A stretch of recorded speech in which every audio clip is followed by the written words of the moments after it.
Hello and welcome to Steven's Bourbon Club and welcome to another bourbon tasting and review. And guess what? I have got my dad back with me, joining me for another West Fork review. Welcome back. Thank you. You know I'm a West Fork fanboy. Yes, you are, as am I. Quickly, before we get into the bottle, so you guys know a little quick about West Fork. West Fork is an Indianapolis bourbon company. They are set up in Westfield, Indiana. You can tell me, how long has West Fork been distilling? You might know that. About 10 years. About 10 years. They just recently released their first 10-year bourbon. Yes, they did. And my dad and I actually both know the partner distiller, right? The master distiller, Julian, correct? Yeah, Julian, what's his last name? Oh, no. I'm sorry, Julian.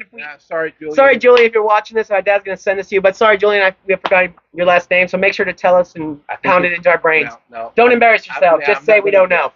But we know Julian, the master distiller. And there's also Blake, and he's sold us a couple of stuff. He and I have also talked cigars, and I know West Fork's trying to be one of those bourbon companies that works out cigars. So that's a bonus for this boy. So there's you a little quick know about West Fork. And today we are trying some of the West Fork Distillers Collection double oaked bourbon. And for those of you who don't know, I think I speak for us both. We are both big double oaked fans. We've tried the Woodford double oaked. We're gonna do a review on that. Comment below if you want that. We've obviously done the Angel's Envy triple oaked, which we will also do that. Comment below if you want it. And then, of course, we've done this one. And then there is the Oldhamer double oaked, which I have to also bring to try. So there's that guy. If you want to take a look at it. I do, and at 125.66 proof. Yes, sir. This is their standard high rye mash bill. I'm looking to see proprietary blend. Okay, but I do think this is probably the best bourbon that they have ever distilled. Now, I still have a bottle of their 8-year and 10-year that I'm sorry, Blake, I haven't cracked yet. No, but I'm excited to try those. So I don't know that it's better than those, but of everything I've ever had from West Fork up to this point, this is the best thing they've ever made. I agree, and we're going to be giving this boy a try. So first, let's go and get our sniffer. But first, cheers. Hopefully it's a good sniff. Oh, it's sweet. I'll be honest, guys. Go ahead. No, I would say it's sweet, but it's also earthy and leathery. Yeah. And I've heard it described as buttered popcorn. I smell the butter, maybe not the popcorn. Absolutely. It's sweet. It's obviously very oaky. I know that I shouldn't have to say that, but let's be real. There are some double oaks out there that don't smell oaky, oddly enough. But this, you can smell the oak. Yeah.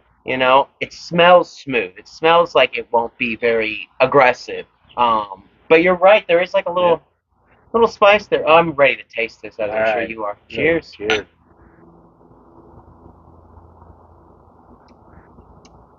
There's caramel and butterscotch and leather. The leather, I assume you mean kind of that aggressive front to it. That almost, not aggressive being heatful, guys. Aggressive just kind of being the flavor. There's a very aggressive flavor that comes forward. Yeah, there is, but the leather just, I'm sorry, it just floods the mid palate, and it just tastes kind of the way an old library book smells. And that's certainly not the scent, but that's certainly not how it smells. But maybe I could see the taste. Do you mean kind of old? Maybe musty to the flavor. And I know some people at home might be like, why would I want to taste these things? These things can almost add the age. What do they say how long they aged this guy? Cask strength, of course. But Wait. Oh, here's some information for you guys. A quick poverty blend type, 2 barrel production. Char 3, if you guys wonder at home. I'm always curious about the char. It's a char 3. 4 years. So this is aged 4 years. Mash type, it says hybrid. Filtration, unfiltered. I'll have all of this up on the screen so you guys can read for yourself all of this I'm reading. But so it's aged 4 years. This could actually be bottled in bond if it was, 100 proof. But that And aged in a federally bonded dated, warehouse. yes, sir. I always forget that one. But I'll tell you guys, this one I think you're only going to be able to get at the West Fork Distillery, just like the other one I tried. So these West Forks I'm going to be pulling out, guys. You're only going to be able to get at West Fork. Some of them you might be able to find in Indianapolis, but I'll be real. When we were in Kentucky, every now and then I looked for West Fork. There were none. There was not much West Fork. So if I wanted to be honest, if you guys really wanted to try this, go West to. Fork is not distributed in Kentucky. Not yet? Okay. No. Do you know Right where now- they're distributed? Right now, West Fork is distributed widely only in Indiana. It has limited distribution in Florida, and it has a Colorado distribution of just 1 or 2 liquor stores. And why they bothered to ship it to Colorado Yeah. for just 1 or 2 liquor stores, I have no idea. What's so special about Colorado? I'll tell you guys though, it's worth it. The money is worth it.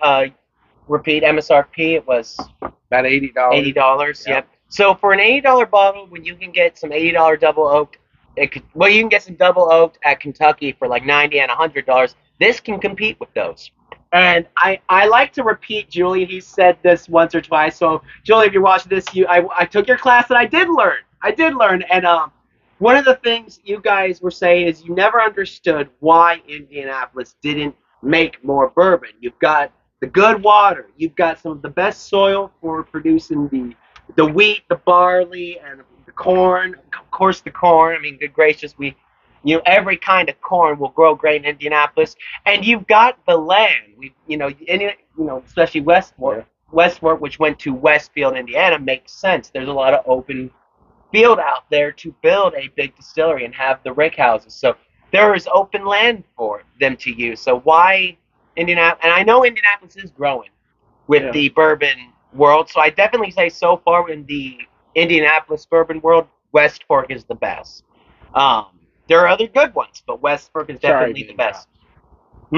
I said, sorry, Moondrops. Yeah, Moondrops, Bear Wallow, which we'll do a review on Bear Wallow as well. I have a couple bottles there. Even blinded one. Bear Wallow really does not count.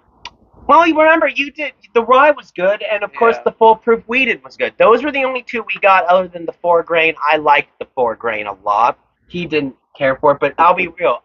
A lot of people just don't even like 4-grain. So please comment down below if you want to see us review a 4-grain. But your final notes on it. What are you thinking? I think it drinks easy. I mean, it's 126 proof. Yeah.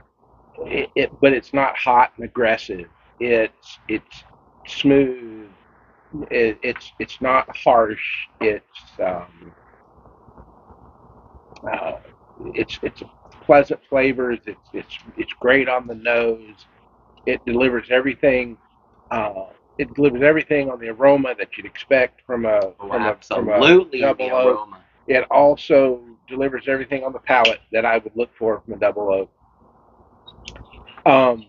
If you are a fan of Woodford Double Oak, and particularly if you want to support a local distillery,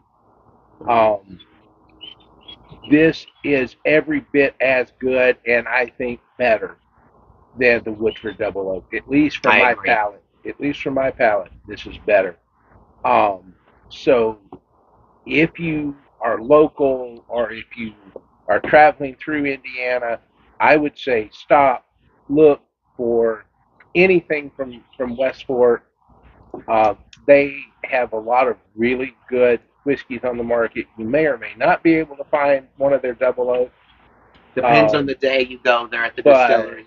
But any of their high proof stuff is really excellent, top shelf whiskey. Yep, we've been there multiple times. You guys can look at some shorts. I might even have them up on the screen here. Some shorts from going to West Fork. We got the Thief. We've been to multiple classes, a Master's Distillers class. Which Well, they're only about 10 minutes in that direction. Yeah, in case you didn't know, we're Indiana folk, we're Hoosiers, so we obviously are going to support them considering they're close. So that's why if there is, you guys have, here's another thing for you guys.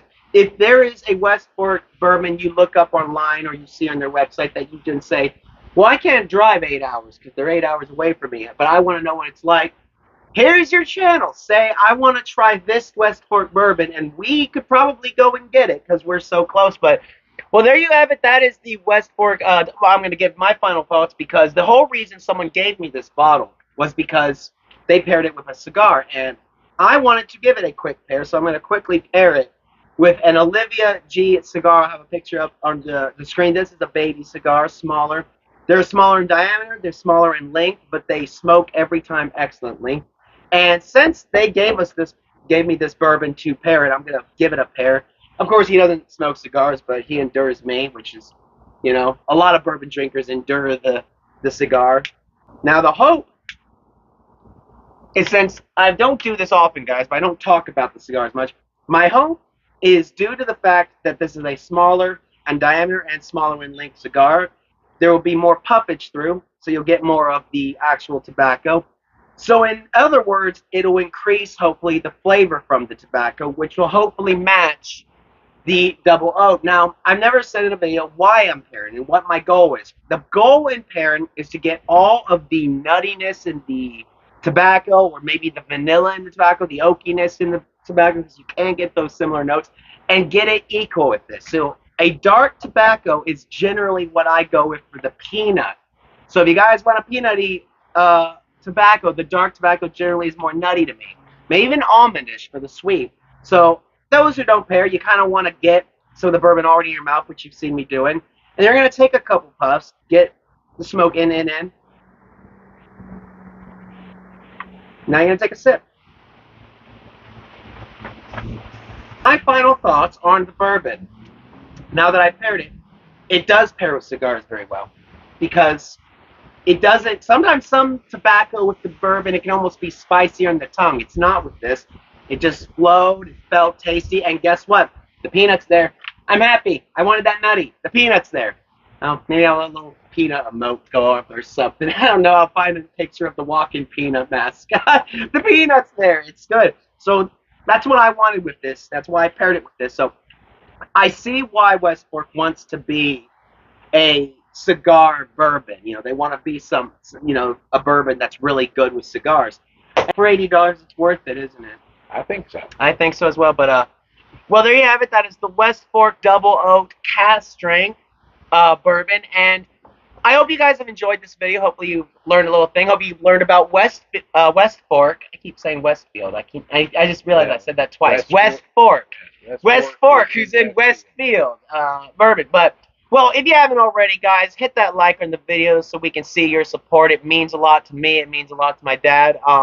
And thank you for everybody commenting, enjoying the videos. It means even more to me. I see all the comments and people saying they enjoy the videos and they want to see more. It means the world to me. And hey, if you're new, go ahead and leave a comment that you've enjoyed, because we really love the support. We really want to see you guys in the comment section. But if you haven't already, obviously go ahead and subscribe to the channel. There you can really get things going for us and help us with the support. But until the next time, keep sipping, keep enjoying, and keep making cocktails with your bourbon and enjoying it. And thank you for joining us. Goodbye. I got it.